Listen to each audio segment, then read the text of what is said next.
this hour of the night? Ah, the triumphant hero returns at last. And to a rather spectacular welcome, even if I do say so myself. You're the outcast, expelled from the academia. Indeed I am. Although these days they tend to call me the Doctor.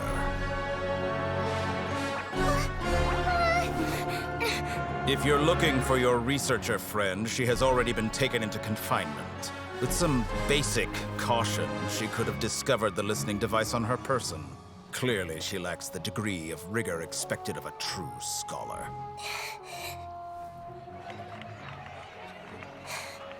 The people of Sumeru City. What have you done to them? I simply made some minor adjustments to their Akasha terminals.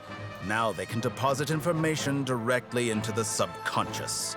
As you can see, all these lovely people now believe this traveler is a hero who has just saved the world. My experiment is a success. And now it seems they can no longer hold back their sheer adoration. No, what should we do? These are all just regular people.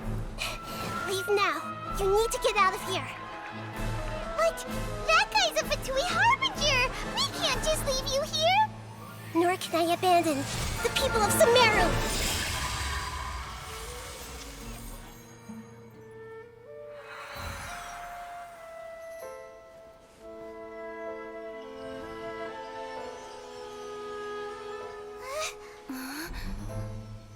Don't worry.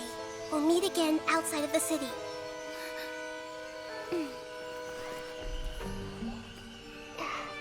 I see. You appear to have overridden their mental faculties with your own consciousness.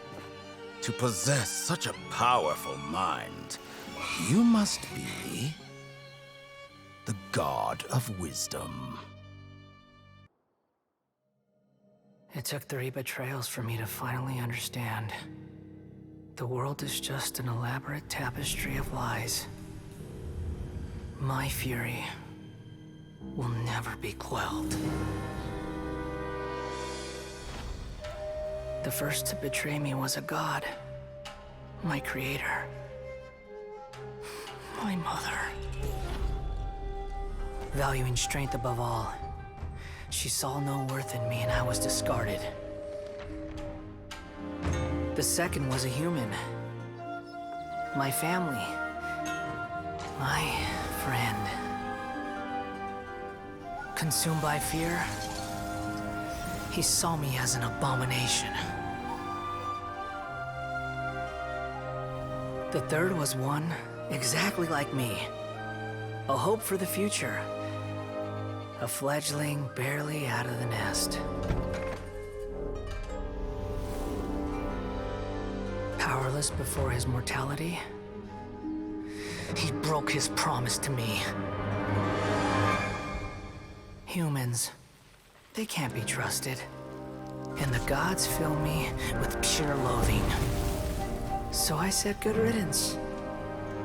I denounce the world and laugh in its face. My chest will never again be defiled by worldly filth. I will scrub away every last trace of human emotion. Then it will be empty, a blank slate, and ready to receive a supreme gnosis, brimming with pure divinity.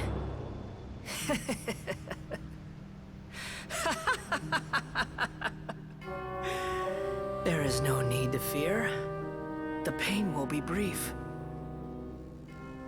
Your era is coming to an end.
Cyno.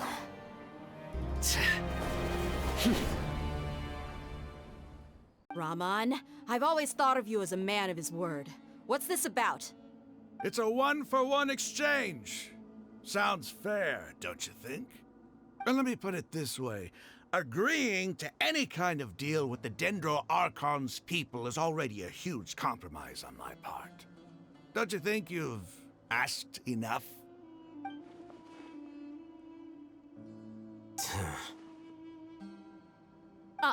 You stay right there!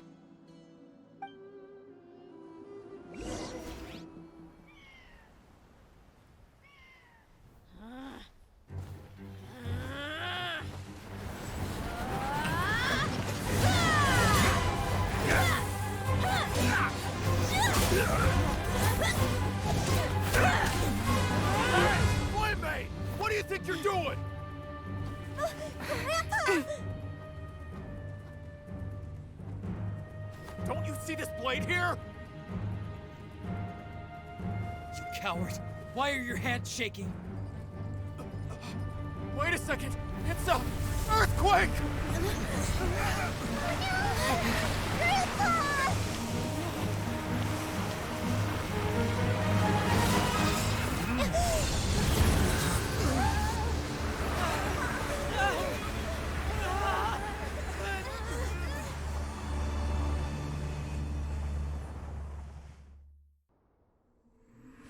Civilization is born of knowledge, but so too can knowledge be its demise.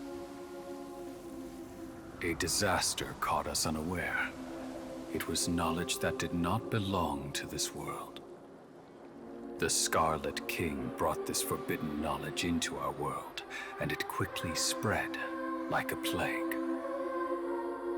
People's minds were filled with crazed whispers. Dark gray scales spread across their bodies. Even the land was stripped of its vigor. Only a desperate, deathly silence remained. Were it not for greater Lord Rukkhadevata from the forests, the damage would have been irreversible. She summoned the priests to build temples and infused into them the divine power of life. The disaster was miraculously tempered, and the embers of our civilization were preserved in Aru village. Alas, the miracle could not last. As long as forbidden knowledge continued to exist, it would forever blight this world. In the end, the proud king of the desert, my eternal lord, chose to sacrifice himself. I have spent my whole life since guarding one of these many temples. But now, my duty is coming to an end. As I close my eyes for the final time, the sight of that noble deity will appear in my vision once more. In helping the Scarlet King to eradicate forbidden knowledge, she exhausted her strength, and her form became that of a small child. How strange. Now that I think of her, I no longer have any fear of death, for I sense that the spirit of life will abide with me during my eternal sleep. Children of the desert, cling no longer to past grievances, but hold tight to the memory of this act of benevolence.